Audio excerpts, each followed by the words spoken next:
I have great pleasure in welcoming the Prime Minister, Minister for Foreign Affairs, and Minister of Public Affairs and the Diaspora, His Excellency Benjamin Netanyahu of the State of Israel, and I invite him to address the General Assembly. Mr. Prime Minister. Thank you, Mr. President.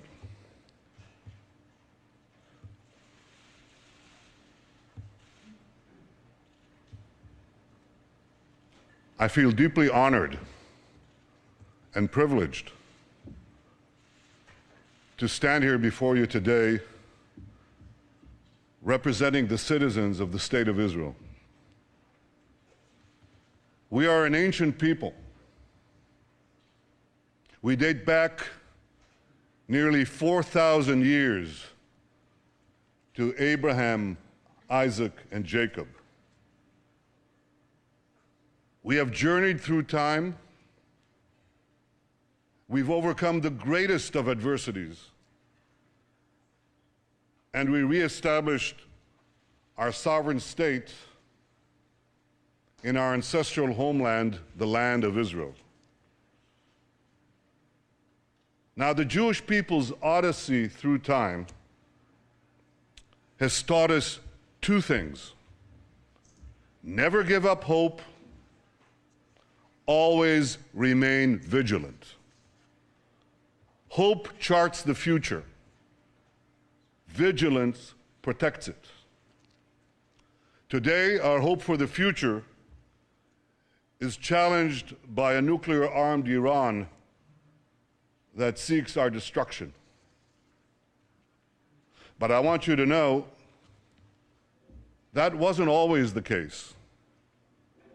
Some 2,500 years ago, the great Persian king Cyrus ended the Babylonian exile of the Jewish people.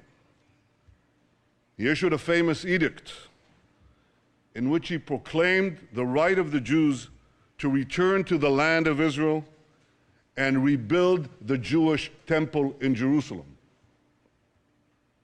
That's a Persian decree. And thus began an historic friendship between the Jews and the Persians that lasted until modern times.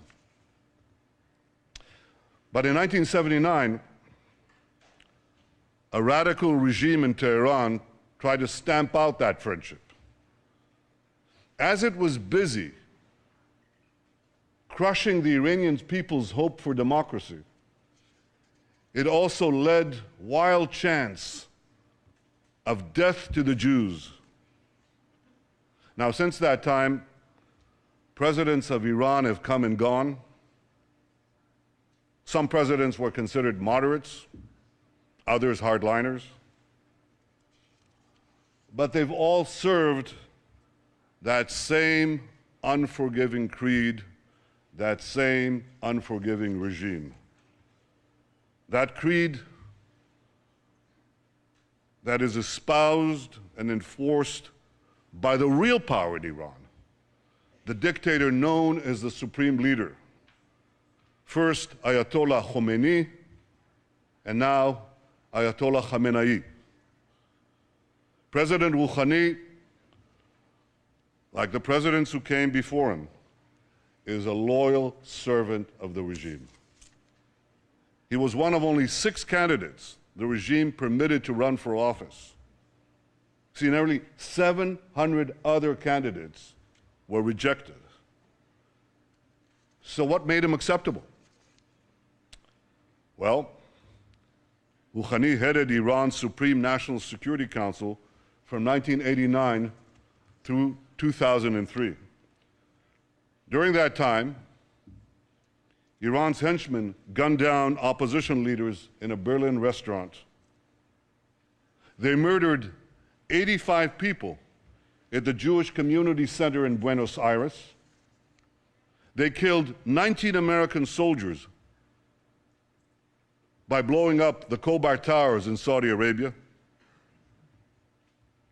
Are we to believe that Rouhani, the national security advisor of Iran at the time, knew nothing about these attacks? Of course he did. Just as 30 years ago, Iran's security chiefs knew about the bombings in Beirut that killed 241 American Marines and 58 French paratroopers. Rouhani was also Iran's chief nuclear negotiator between 2003 and 2005. He masterminded the strategy which enabled Iran to advance its nuclear weapons program behind a smokescreen of diplomatic engagement and very soothing rhetoric. Now, I know, Rouhani doesn't sound like Ahmadinejad. But when it comes to Iran's nuclear weapons program, the only difference between them is this. Ahmadinejad was a wolf in wolf's clothing. Rouhani is a wolf in sheep's clothing. A wolf who thinks he can pull the wool over the eyes of the international community. Well, like everyone else, I wish we could believe Rouhani's words, but we must focus on Iran's actions. And it's the brazen contrast, this extraordinary contradiction between Rouhani's words and Iran's actions that is so startling.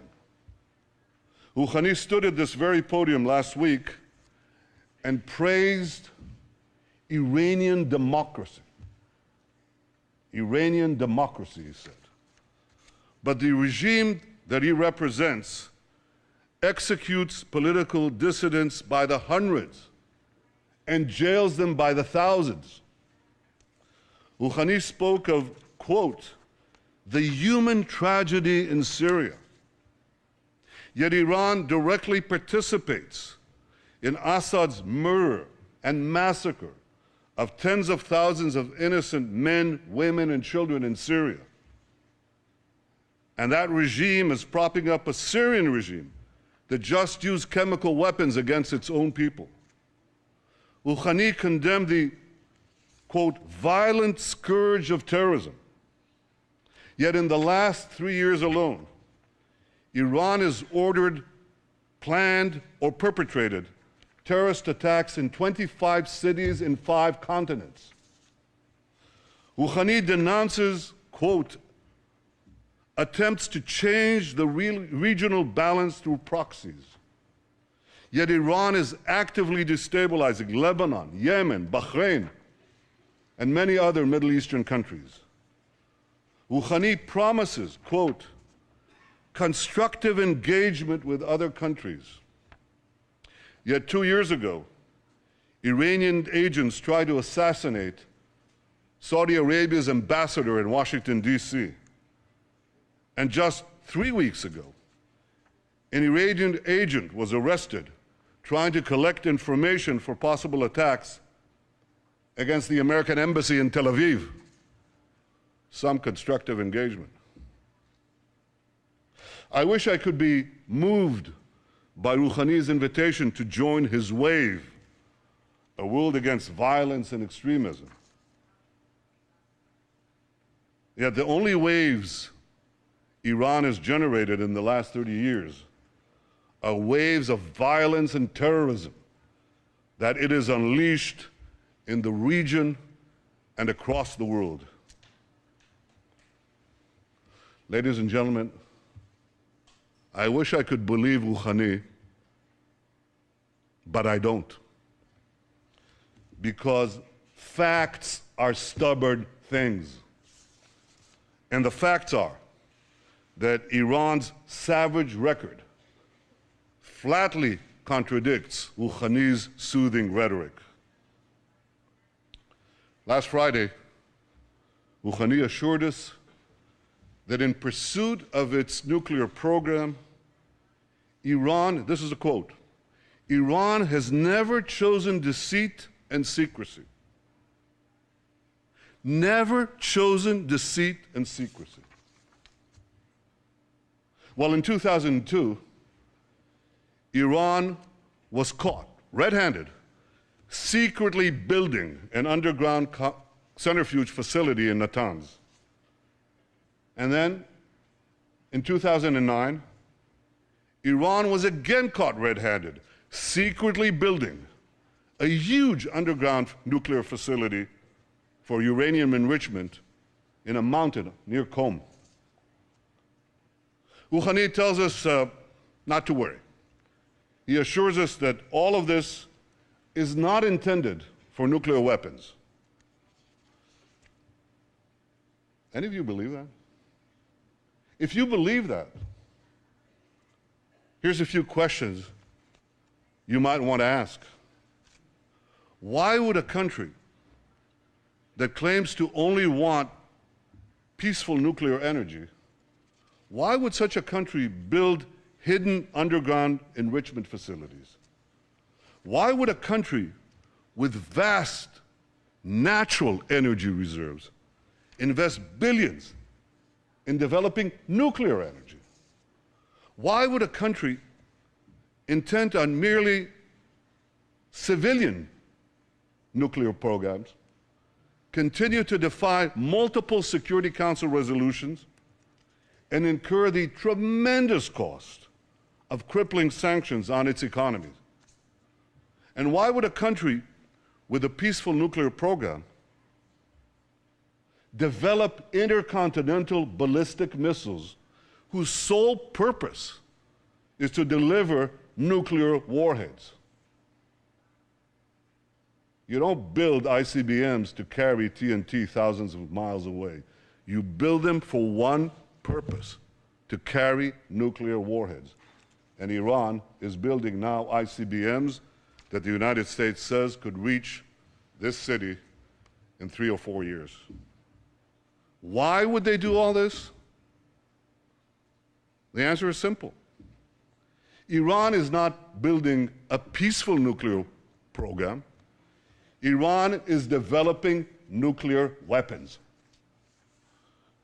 Last year alone, Iran enriched 3 tons of uranium to 3.5%, doubled its stockpile of 20% enriched uranium, and added thousands of new centrifuges, including advanced centrifuges.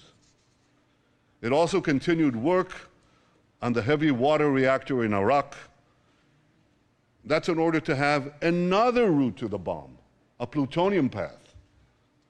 And since Rouhani's election, and I stress this vast and feverish effort has continued unabated.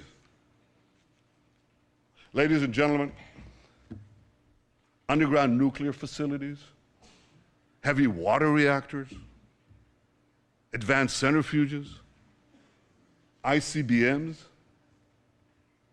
See, it's not that it's hard to find evidence that Iran has a nuclear program, a nuclear weapons program. It's hard to find evidence that Iran doesn't have a nuclear weapons program. Last year when I spoke here at the UN, I drew a red line. Now, Iran has been very careful not to cross that line. But Iran is positioning itself to race across that line in the future at a time of its choosing. Iran wants to be in a position to rush forward to build nuclear bombs before the international community can detect it and much less prevent it. Yet Iran faces one big problem. And that problem can be summed up in one word: sanctions.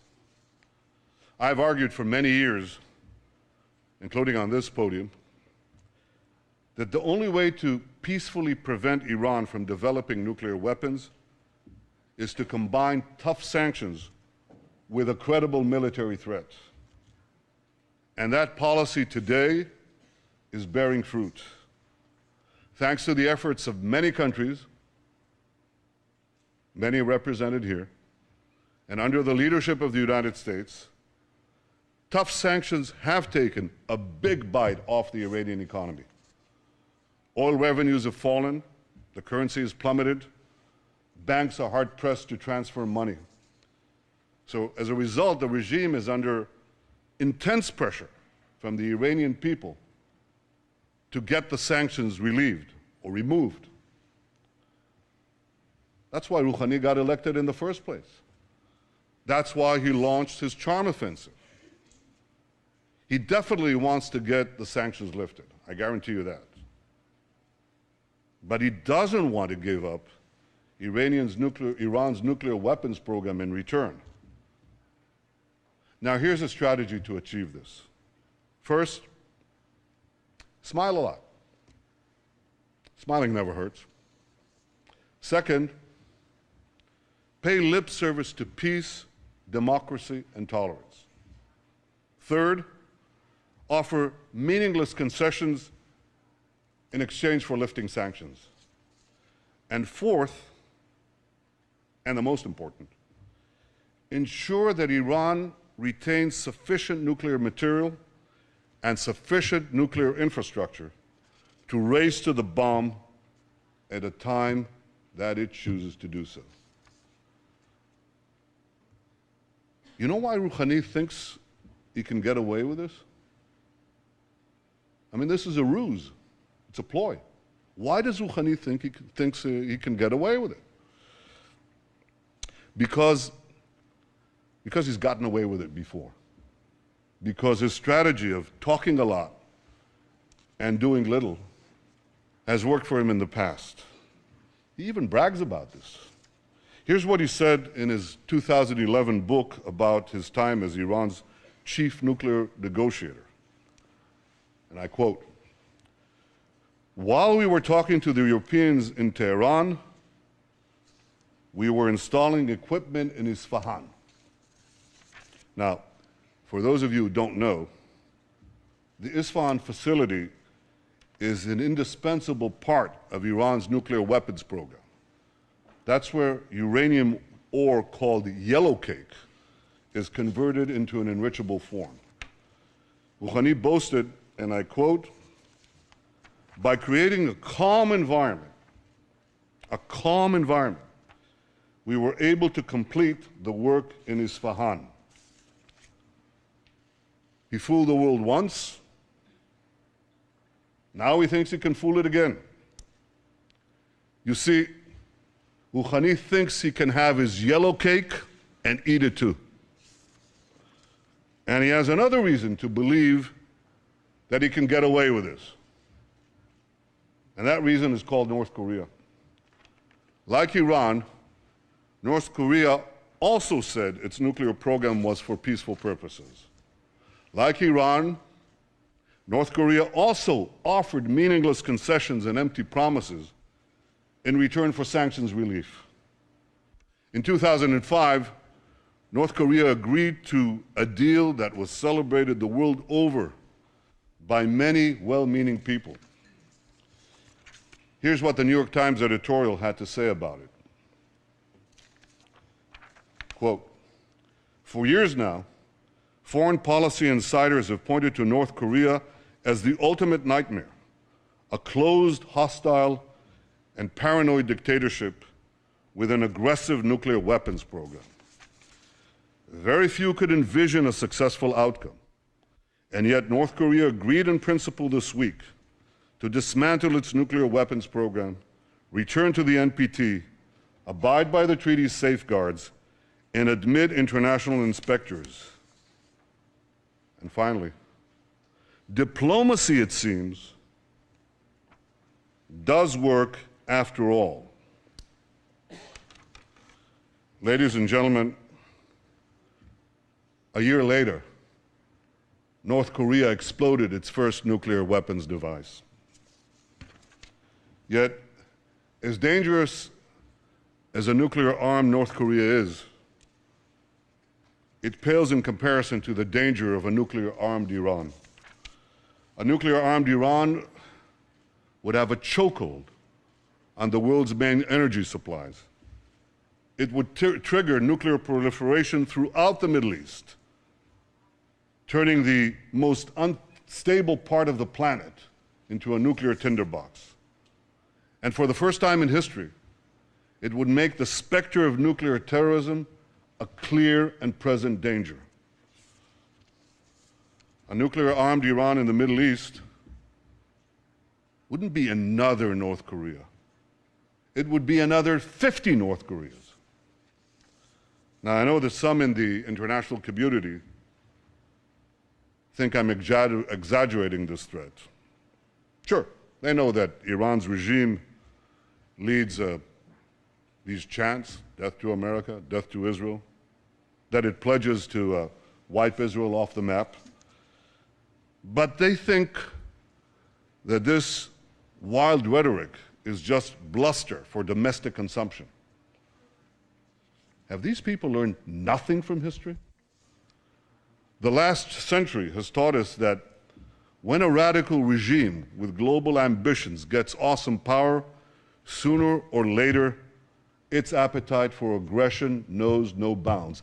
That's the central lesson of the 20th century. And we cannot forget it. The world may have forgotten this lesson. The Jewish people have not. Iran's fanaticism is not bluster. It's real. This fanatic regime must never be allowed to arm itself with nuclear weapons. I know that the world is weary of war. We in Israel, we know all too well the cost of war. But history has taught us that to prevent war tomorrow, we must be firm today.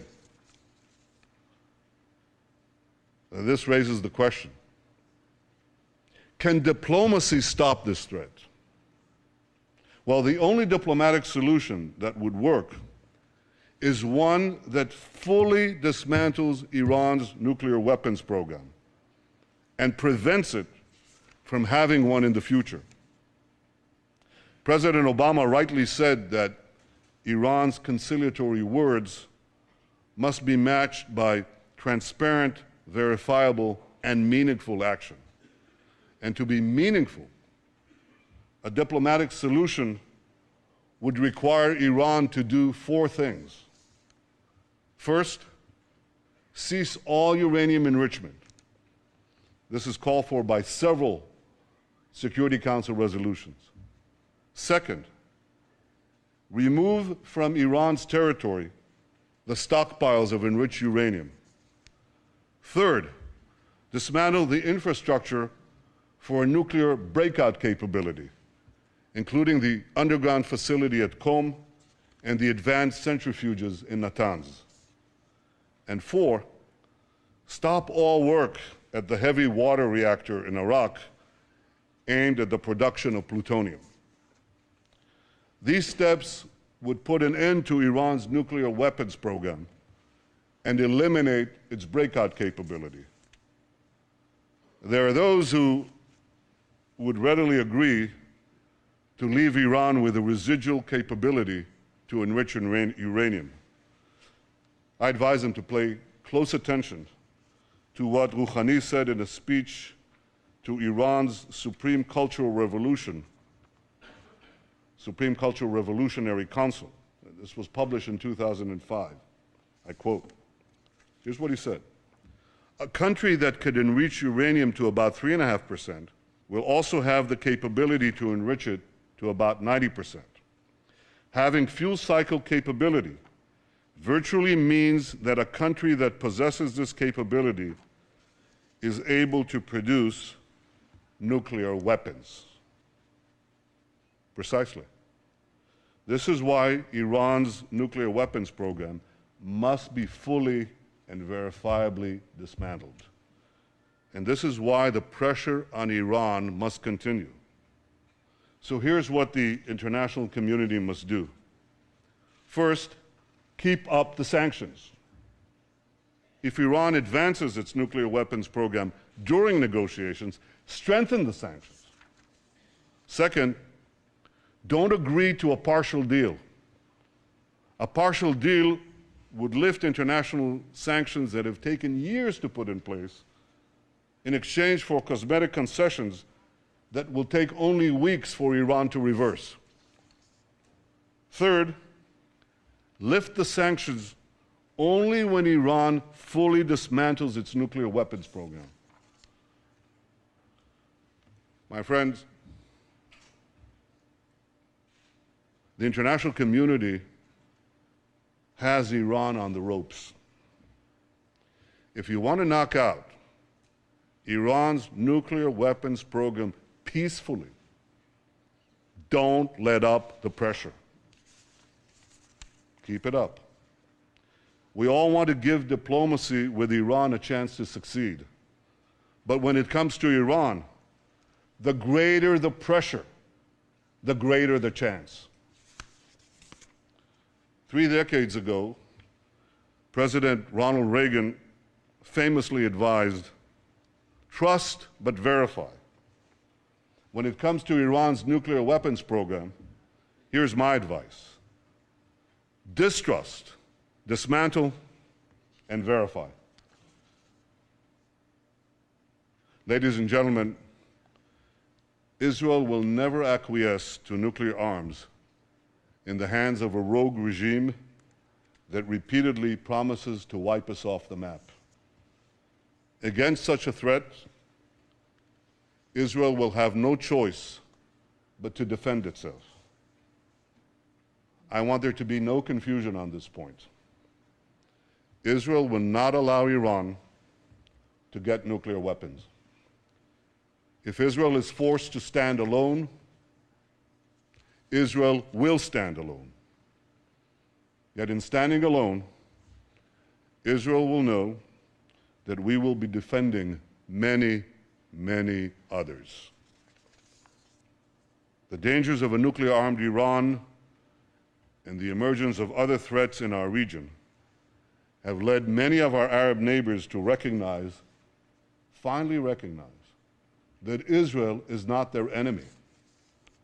And this affords us the opportunity to overcome historic animosities and build new relationships, new friendships, new hopes. Israel welcomes engagement with the wider Arab world.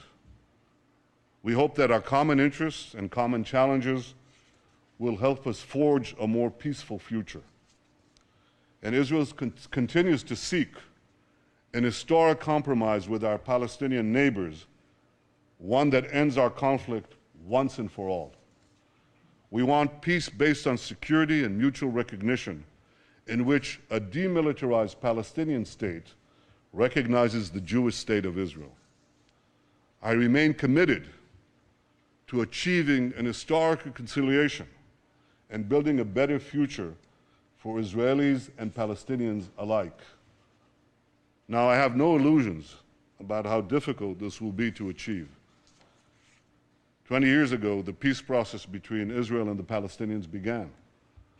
6 Israeli prime ministers, myself included, have not succeeded in achieving peace with the Palestinians. My predecessors were prepared to make painful concessions. So am I. But so far, Palestinian leaders haven't been prepared to offer the painful concessions they must make in order to end the conflict. For peace to be achieved, the Palestinians must finally recognize the Jewish state, and Israel's security needs must be met. I am prepared to make an historic compromise for a genuine and enduring peace, but I will never compromise on the security of my people and of my country, the one and only Jewish state. Ladies and gentlemen, one cold day in the late 19th century, my grandfather, Nathan, and his younger brother, Judah, were standing in a railway station in the heart of Europe. They were seen by a group of anti-Semitic hoodlums who ran towards them, waving clubs, screaming, "Death to the Jews." My grandfather shouted to his younger brother to flee and save himself. And he then stood alone against the raging mob to slow it down. They beat him senseless. They left him for dead. And before he passed out, covered in his own blood, he said to himself, "What a disgrace. What a disgrace. The descendants of the Maccabees lie in the mud, powerless to defend themselves." He promised himself then that if he lived, he would take his family to the Jewish homeland and help build a future for the Jewish people. I stand here today as Israel's Prime Minister because my grandfather kept that promise. And so many other Israelis have a similar story, a parent or a grandparent who fled every conceivable oppression and came to Israel to start a new life in our ancient homeland. Together we've transformed a bludgeoned Jewish people, left for dead, into a vibrant, thriving nation, defending itself with the courage of modern Maccabees, developing limitless possibilities for the future. In our time, the biblical prophecies are being realized. As the prophet Amos said, "They shall rebuild ruined cities and inhabit them. They shall plant vineyards and drink their wine. They shall till gardens and eat their fruit. And I will plant them upon their soil, never to be uprooted again.